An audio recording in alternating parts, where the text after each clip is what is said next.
हा आहे balance approach. किती अटेम्प्ट केलेले? 80. मुलं म्हणतात ना what is good attempt. What is good attempt हे असं काही लिहिलेलं नाहीये कुठल्या पुस्तकात की एवढाच अटेम्प्ट करा.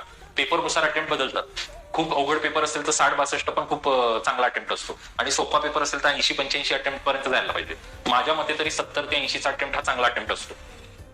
तुम्ही या पर्सनला बघितलं, 68 राईट आले त्याचे, 12 चुकले, म्हणजे मॉडरेट स्वरूपात. राईट आले, चुकले, पण चुकल्यामुळे 3 मार्क कमी झाले, 68 मधून 3 मार्क कमी झाले, 65 झालं, आरामात सिलेक्ट. कट ऑफ लागले 52-58, हा 65 आहे. समजा ह्याचे अजून 4 चुकले, 16 चुकले, 16 चुकले इथे 64 असते, मग 16 म्हणजे 4 64 गेले, 60चा स्कोर आला असता.